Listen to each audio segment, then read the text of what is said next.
où Jésus a préparé un fouet, un fouet. Ouais, fou! Il est allé dans le temple.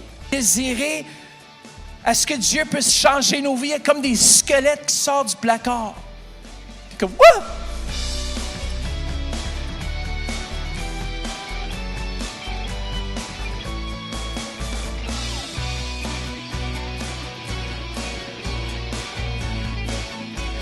Dieu a tant aimé le monde! Ce soir, les malades vont être guéris. Bienvenue à l'émission Réveil. Aujourd'hui, je suis avec le pasteur Jean-Claude. Amen, Et amen. je sais qu'on va avoir une bonne émission. Yes. On a 2 témoignages de guérison. Quelqu'un qui était pour se faire opérer dans son dos, mais qui a téléphoné au centre Réveil et il a été guéri au complet. Et pas juste ça, il était supposé de se faire opérer dans son dos.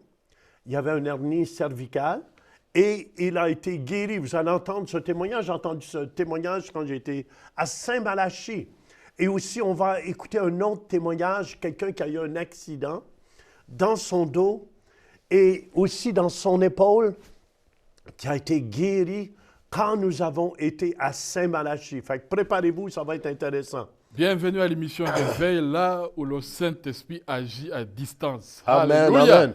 Jean-Claude, pasteur Jean-Claude, pasteur Mathieu a commencé un sujet très intéressant. Extraordinaire ce dimanche. On a goûté. Vous savez, l'homme est composé du corps, de l'âme et de l'esprit. Et nous savons que l'esprit est contrôlé par le Saint-Esprit une fois que nous venons au Seigneur. Ouais. Notre corps, que tu le veuilles ou pas, il va continuer à vieillir, il va continuer à grossir. Oui. Même si on est né de nouveau. Alléluia! C'est ça la loi. Mais l'âme à l'intérieur, elle continue à être transformée. Et dans cette transformation-là, il y a des blessures qu'on a subies dans le passé. Il y a des choses qui dérangent, qui font que nous ne sommes pas à 100% comme Jésus. C'est Et vrai, c'est c'est vrai. ça qu'il a dit que nous devons maintenant réaliser que nous avons une maladie émotionnelle. C'est pour ça Paul dit aussi de travailler à notre salut. Avec- Ça veut dire que ce n'est pas tout complété. Ça veut dire que vous avez peut-être une façon de penser, mais vous pensez d'après la blessure du passé. Oui.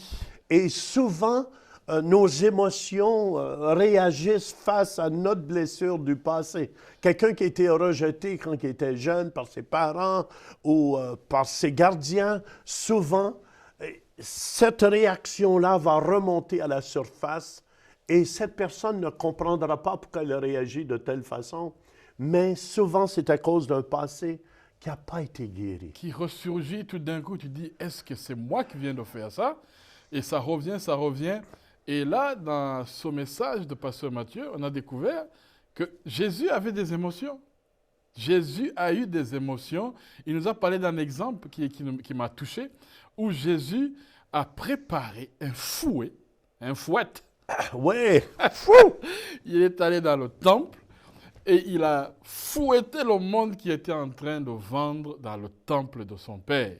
Il a dit, mon temple, le temple de mon père ne sera pas une maison de voleurs. une maison de voleurs, c'est une maison de prière.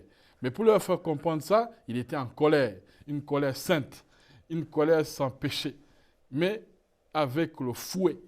Alors, il nous a montré que c'est normal d'avoir des émotions. C'est vrai. Hein? Parfois, on pense parce qu'on peut avoir une sainte colère contre le péché, contre les choses qui ne sont pas bien. Et c'est important comme enfant de Dieu qu'on ne s'accuse pas pour ça, qu'on ne se Exact. condamne pas pour Oui. ça. Et il nous a montré plusieurs autres émotions de Jésus. Jésus qui a pleuré quand il a vu le tombeau de Lazare. C'est vrai. C'est hein? normal que Jésus, il était homme 100%, mais il était Dieu 100%. Et on voit que les émotions, ça fait partie de l'homme. Il ne faut pas les refouler à l'intérieur. Il ne faut pas les garder en nous. Ne pas s'exprimer. Ne pas dire ce que tu penses. Moi, je me souviens, mon père, qui était alcoolique à ce moment-là, jamais nous exprimait cet amour et cette chose.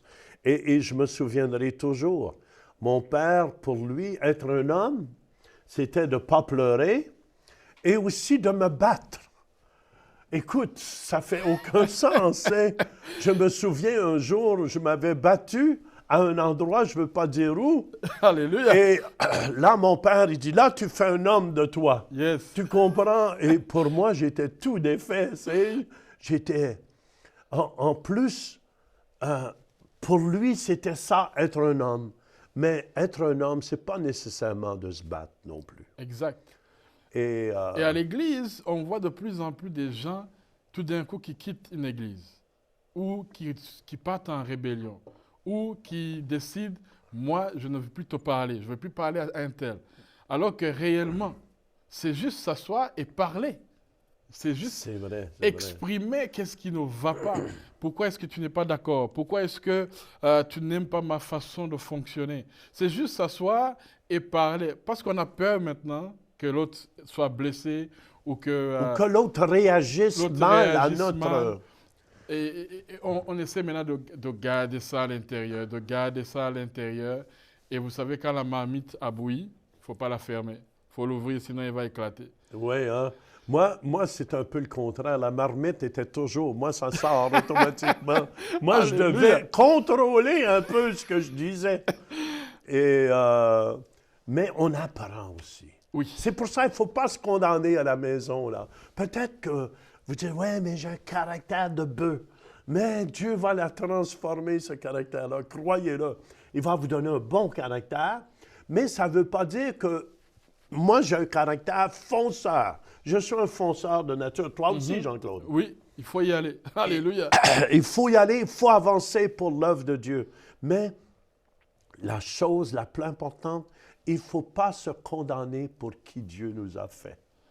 On a des qualités, chacun de nous, mais on a des faiblesses. Mais il ne faut pas prendre les faiblesses de l'autre et toujours mentionner les faiblesses de l'autre. Parce que de la façon qu'on se prend pour juger l'autre, c'est de la même façon que Dieu va prendre pour nous juger, nous aussi. Amen. Fait qu'il faut faire attention quand on essaie de reprendre les autres. Chacun de nous ici, chacun de vous à la maison, vous avez des qualités, vous avez des faiblesses, mais je veux vous encourager aujourd'hui. Dieu nous aime, Jean-Claude. Amen. Dieu nous aime dans nos qualités et dans nos faiblesses. Et des fois, nous pensons que Dieu nous a déjà condamnés, alors que Dieu est lent à la colère. Il est riche en bonté. Si vous pensez que l'autre est en faute, regarde-toi toi-même, regarde d'abord toi. Qu'est-ce que tu es en train de véhiculer? Est-ce que tu véhicules le pardon? Est-ce que tu véhicules l'amour? Est-ce que tu véhicules l'entente ou écoute, il faut s'asseoir et parler. Peut-être que tu es fâché contre ce qu'on t'a fait. Ça fait des années. Il faut juste s'asseoir et parler. Oser s'ouvrir à l'autre. Ouais. C'est un risque. Mais des fois, il peut y avoir des bonnes techniques aussi qu'on peut apprendre. Oui. Comment se parler. Si on n'est pas capable de se parler l'un et l'autre à la maison, c'est important peut-être d'avoir une troisième personne là Exact. pour nous aider à comment on peut communiquer, comment pas bâtir des murs entre nous. C'est pour ça, Jean-Claude, je veux qu'on aille au centre réveil. Puis écoutez bien attentivement, je crois que Dieu va guérir des cœurs aujourd'hui et des vies ici, parce que beaucoup sont blessés intérieurement. Moi, je l'étais, Jean-Claude. Eh bien, et quelle merveille que Dieu a fait avec moi. Comment Dieu m'a guéri. Et si vous voulez, on va écouter Pasteur Mathieu ensemble et on vous revient. Amen. Vous savez, on dit toujours que je dois vivre le message avant de l'enseigner. Et c'est tellement vrai. Lors de la préparation de ce message, j'ai été libéré. J'ai vécu une guérison. J'ai vécu quelque chose de puissant à moi. Le Seigneur me dit, n'aie plus peur d'être qui tu es avec les autres. N'aie plus peur. Et j'ai été libéré complètement. Et aujourd'hui, je me tiens devant nous, un homme complètement libéré à cause que Dieu, le Saint-Esprit, est venu me libérer. Et il m'a dit ce matin qu'il va activer quelque chose, il va activer la libération dans vos cœurs afin que ce qui vous a hanté peut-être pendant des années, ce qui vous a suivi pendant des années, que vous n'avez jamais compris que vous êtes des choses auxquelles vous n'êtes même pas conscient. Dieu va faire en sorte que ça remonte à la surface afin que le feu du fondeur, il puisse venir enlever. Sa parole, elle est comme un feu.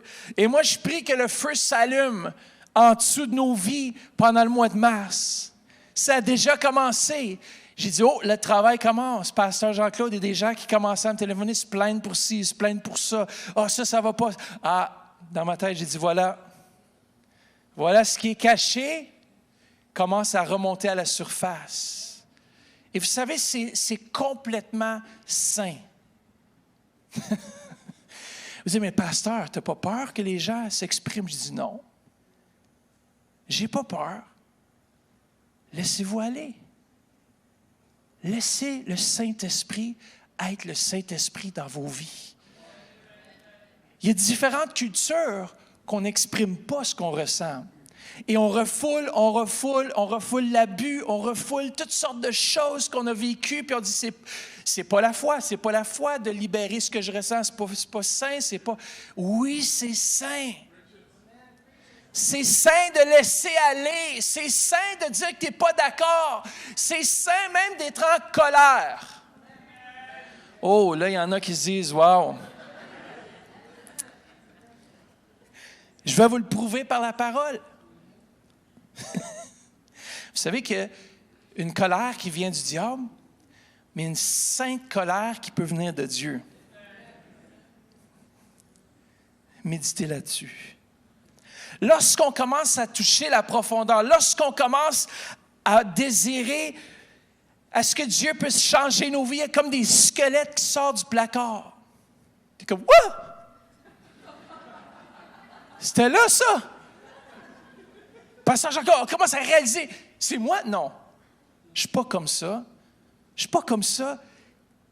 Ça fait peur. Une église émotionnellement en santé peut être messy. J'aime le terme anglophone. Ça veut dire qu'on est ouvert. Ça veut dire qu'on se dit les vraies choses. Ça veut dire qu'on grandit ensemble. Ça veut dire que, oui, tu peux être frustré, bien, tu peux l'exprimer. Exprime-la avec la personne concernée. Vous avez de la critique dans votre cœur, allez voir la personne concernée. Vous ne comprenez pas quelque chose, allez voir la personne concernée.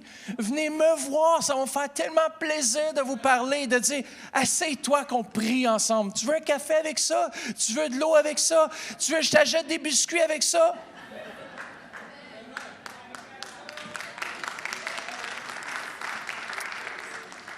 Tu veux que je t'apporte une soupe avec ça, un steak avec ça? Patate? Quoi? Un chausson avec ça? Merci de le genou. C'est bien, lorsqu'on regarde, vous savez, le Titanic, vous savez qu'on dit qu'on ne pouvait pas le faire couler. Mais le Titanic avait des failles. Et dans nos vies, parfois, on a des failles, puis on n'est pas au courant des failles qu'il peut y avoir dans nos vies. Le Titanic, les rivets du Titanic, il y en avait des millions sûrement. Il y en avait énormément. Et ces rivets-là, c'était pas à 100% pur métal, il y avait des problèmes avec. Au moment où ils ont frappé l'iceberg, c'était pas juste ce qu'ils voyaient à la surface, c'est tout ce qui était en bas, en dessous. C'est des millions de tonnes des fois la glace. Une fois qu'ils ont rentré là-dedans, ça l'a fendu. Ils nous disent que d'ailleurs, il y en a qui pensent que ça s'est fendu en deux, même avant que ça coule. Il y en a qui pensent, ils disent, c'est descendu au fond puis c'est craqué. La majorité des bateaux, c'est ça. Il y avait une faille à l'intérieur, mais c'est à cause des choses qu'ils ne voyaient pas. Ils ont envoyé un autre bateau qui a passé dans le même secteur, a fait appel au Titanic, a dit, faites attention, il y a des icebergs dans cet endroit. Et ils n'ont pas écouté parce que ce n'était pas nécessaire de le transférer, le message, au pilote ou au capitaine du bateau, parce qu'il n'avait pas exigé que ça soit transféré au capitaine. Et il y avait quelqu'un qui observait au loin comme ça. Et lorsqu'il a vu les icebergs, le gars il a tellement paniqué qu'apparemment il a dit, tournez, au lieu de dire on vire à 3 heures, ils ont dit on vire à 9 heures, puis ils ont viré directement dedans. Au lieu de l'éviter, Pasteur Jean-Claude, ils ont rentré dedans encore plus. Et ce n'était pas ce qu'ils voyaient à la surface. C'est impressionnant, n'est-ce pas? Mais c'est ce qu'il y avait en dessous. Plusieurs personnes font naufrage. Parce que ce qu'il y a en dessous dans leur vie, Ils n'osent pas le laisser aller. Ils n'osent pas l'exprimer. Il y en a qui ont été repoussés, peut-être c'est votre vie de couple. Vous avez été repoussés, vous avez été refoulés. Peut-être comme enfant, vous avez dit, tu te tais et tu fais juste ce que je te demande de faire.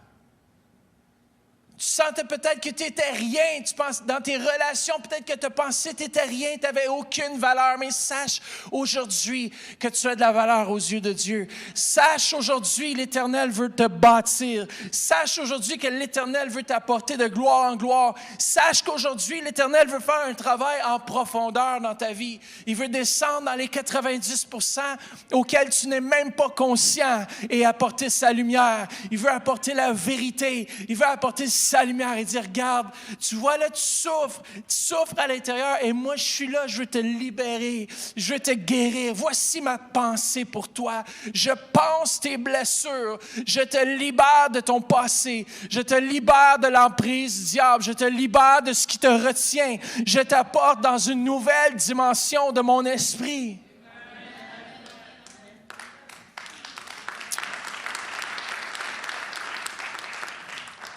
Vous savez, la plupart du temps, les gens autour de nous voient nos failles.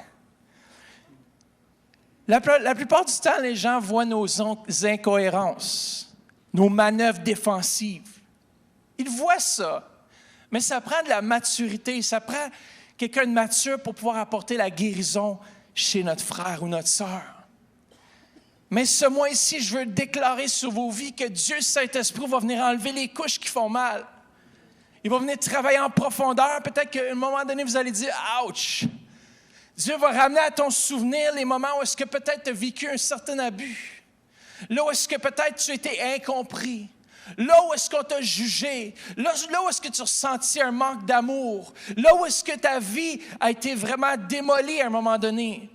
Et tu te dis « Plus jamais je veux faire confiance à personne parce que la fois où j'ai fait confiance, ma confiance a été trahie. » Et l'Éternel va apporter la guérison dans les profondeurs de ton être. Proverbe 4, 23 nous dit ceci. Par-dessus tout, veille. Le mot veiller, ça veut dire être alerte, être vigilant. Veille, Salomon, l'homme le plus sage, a dit veille à ce que tu penses et à ce que tu ressens. Combien de vous veillez vraiment à ce que vous pensez et surtout à ce que vous ressentez? Vous savez, il y en a qui disent, c'est pas chrétien. On ne parle pas ici de vivre parce que tu ressens. On nous parle ici de veiller à ce que tu ressens, de veiller à ce qui se passe intérieurement et de dire, Seigneur, est-ce que tu as quelque chose à guérir là-bas? Car tes pensées et tes affections modèlent toute ta vie. Le mot modeler, ça veut dire qu'il est comme un miroir. Un miroir de ce que tu vis, de ce que tu penses et ce que tu ressens. Tu es ce que tu penses et ce que tu ressens. Littéralement. Alors, si ce que tu penses ne s'aligne pas avec ce que Dieu dit, alors on appelle ça des forteresses. Et les forteresses sont souvent dans l'inconscient, là où est-ce qu'on n'est même pas au courant. Messieurs, qui de mieux que vos dames pour vous dire ce qui ne va pas dans votre vie? On dirait soit on le prend mieux au pire de quelqu'un qu'on aime. Mais lorsque c'est un ami qui nous le dit, un réel ami, tu dis, t'es sûr que tu vois ça dans ma vie? T'es sûr? Et au moment où est-ce qu'on fait confiance, au moment où est-ce qu'on dit, mais moi je veux changer, moi je veux m'améliorer, c'est là que Dieu, il prend nos vies et puis il les transforme de gloire en gloire. Dis à quelqu'un, la vérité fait mal. Vous savez, la vérité fait mal dans la mesure où on ne veut pas s'y conformer. Pourquoi? Parce que on dit que c'est l'orgueil qui veut nous empêcher de devenir ce que Dieu a pour nous. La vérité, lorsqu'elle est là et qu'on l'accepte et qu'on l'applique, voilà qu'on devient réellement des disciples. C'est facile de vivre ma vie tous les jours, mais lorsque la vérité me frappe, lorsque tout à coup je fais face à quelque chose auquel j'étais inconscient auparavant, et au moment donné où la parole de Dieu vient, le moment donné où est-ce que j'ai un ami qui vient, ou quelqu'un me parle dans ma vie, et c'est là que je fais face à la vérité, est-ce que je laisse cette vérité me transformer en l'acceptant sans orgueil? Ou est-ce que l'orgueil va prendre le dessus et m'empêcher, encore une fois, de voir ce qui est peut-être caché à l'intérieur? Merci, Pasteur Mathieu. C'est donc important. C'est vrai, l'orgueil, des fois, nous empêche Oui, qu'on se laisse reprendre aussi. exact. Et aussi longtemps qu'il y a de l'orgueil, on ne changera pas. Et Dieu résiste aux orgueilleux. Mais il fait grâce aux humbles. Alléluia! C'est pour ça que c'est important. On peut se reprendre, mais toujours avec amour aussi. Amen. Toujours avec amour. Qu'on se pense jamais meilleur que les autres et tout. Parce que tes faiblesses peuvent être ma force, mais mes faiblesses peuvent être aussi ta force ou tes forces à toi. Et Dieu, des fois, intervient par des gens que tu penses que ce n'est pas eux qui devaient me reprendre. Et si on ne fait pas attention, on va dire, mais lui, il vient d'arriver, il est jeune dans le Seigneur, comment est-ce qu'il va me reprendre moi? Si vous regardez Paul, quand il a repris Pierre devant le monde, Paul venait d'arriver. C'était un jeune apôtre, même pas qu'il était apôtre encore.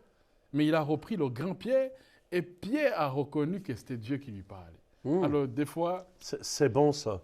C'est bon aussi, j'entendais quelque chose que vous avez dans la culture africaine. Yes. On ne reprend jamais un père. Un sage. Mais dans le Seigneur, si le sage fait une erreur, Il faut le reprendre. ben, et puis aussi, il faut que le sage reconnaisse son erreur. Et des fois, si tu ne parviens pas à le faire, il faut aller voir un autre sage qui t'accompagne.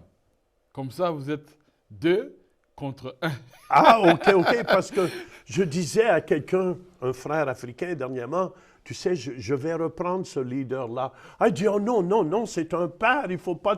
Je dis, non, nous, dans notre culture du royaume, amen, si je fais une erreur, je demande pardon. Alléluia. Alléluia. Voyez-vous, des fois, notre culture n'est pas toujours en accord avec la parole de Dieu. Toujours. Amen. Amen. Si vous voulez, ensemble, on va écouter 2 bons témoignages que j'ai entendus dans la région de Saint-Malachie. Et on vous revient et on prie avec les malades après. Amen. Amen.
Amen. Jésus guérit encore. Guérit toujours en 2019.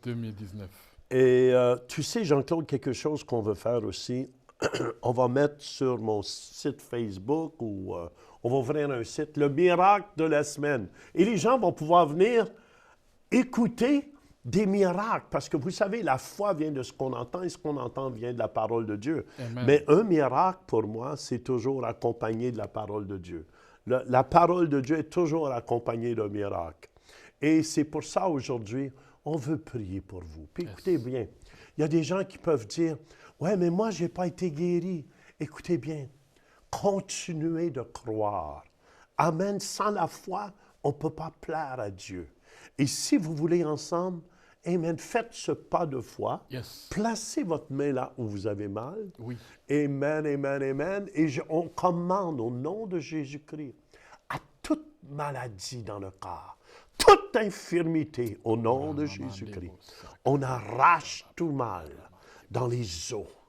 Au nom de Jésus-Christ. Merci, Jésus. Amen, amen, amen. Amen. Dans la colonne, dans le dos, Oui. au nom de Jésus-Christ, dans les épaules, Guérison totale. on déclare la guérison. Oh, regarde. Amen, amen. Bougez. Faites ce que vous ne pouviez faire. Guérison. Amen. Faites un pas de foi. C'est ça que je vous demande de Guéris, faire. Jésus. Faites un pas de foi. Amen, amen, amen. Et si vous êtes guéri, laissez-nous le savoir. Comme le frère qui a été guéri nous a laissé savoir. Sans ça, on ne peut pas le savoir. Écrivez-nous, laissez-nous votre témoignage. Faites ce que vous ne pouviez faire. Amen. Il y a des gens qui sont capables de bouger. Vous allez voir, le mal est complètement parti. C'est tout le temps que nous avons. À la prochaine. Soyez bénis. Cette émission vous a été présentée par le Centre Réveil International. Nos rencontres ont lieu les dimanches à 11h à Ottawa, 1080 rue Saint-Pierre, à Québec, 5100 boulevard des Galeries et à Métabetchouan au lac Saint-Jean. Venez expérimenter une louange contemporaine suivie d'un message dynamique de la parole de Dieu. Nous prions pour les malades à la fin de chaque rencontre. Vous pouvez devenir partenaire de l'émission Réveil en faisant un don mensuel de 20$ ou plus par Visa ou Mastercard par le biais de notre site web ou en nous faisant parvenir un chèque par la poste. Pour plus de renseignements, visitez notre site web centreréveil.com ou composez le 1-877-273-8345. Merci de votre soutien.